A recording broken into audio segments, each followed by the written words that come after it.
Well, I think the role of the Herald has always been, as most newspapers, is to keep the public informed. When I came here, we had the press emergency regulations. Papers were being closed down. Editors were threatened with jail if they quoted the wrong people. So through that 7 years that I was here, Mandela was in jail, editors were being arrested, Mandela was released. We had all that 4-year period during the negotiations that there was mayhem in South Africa. A new constitution came into power, and Nelson Mandela was inaugurated, and that was a period that I was editor. Now, because anybody would choose any other period than that. If we go back and say, could I have had a more interesting period in which to edit a newspaper? So I was very lucky.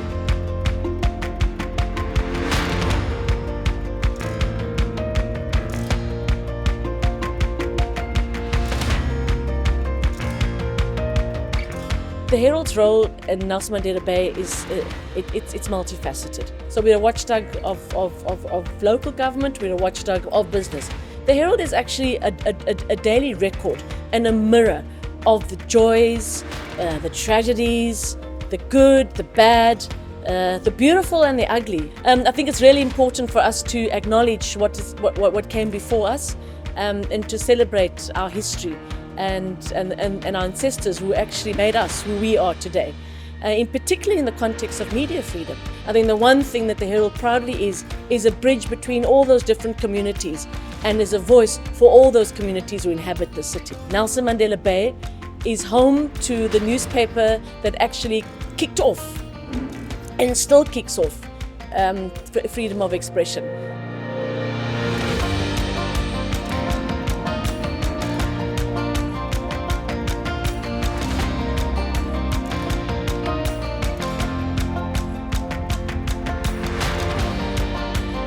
I started off at the Herald just kind of coming to volunteer as an intern.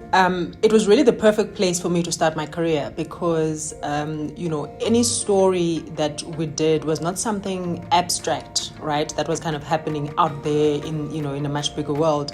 It was really something that we lived, we experienced. It was, very much in our doorstep. We were impacted. I think the big one that comes into mind is the principle that you must always be right first before you are first. In digital journalism, we're all kind of rushing to get the story, we're all rushing to break the story. But the concept of you've got to absolutely get it right before you rush to say, I want to be the first to publish it.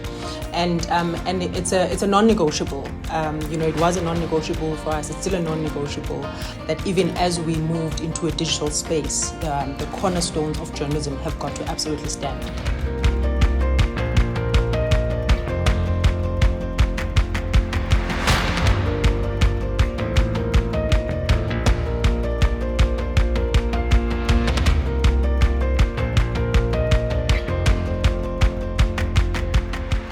Something that we're particularly proud of as the Herald is that no one does local government coverage quite like we do, and it's something that we've tried to continue, throughout the years. Sometimes it's a bit difficult. We do ruffle a lot of feathers, and ultimately I think we take our watchdog role really, really seriously.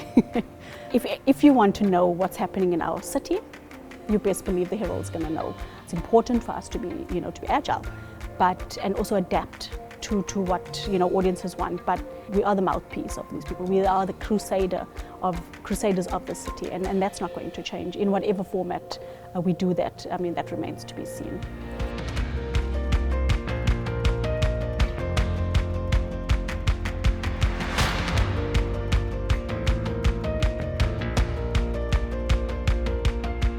The Herald is part of our culture, it's part of our fabric. We can't do without, So it has definitely captured the history of New Brighton. It still is. Some of the papers are quite, frankly, very expensive. Herald still is within. It's not even 10 rand. I buy the Herald every day, and I like walking, so I want to buy it where I usually buy it from. The garage, our garage, or the spa. Yeah, so for me that is important where I buy it actually. It's quite mundane, but hey, guess what? It makes my day.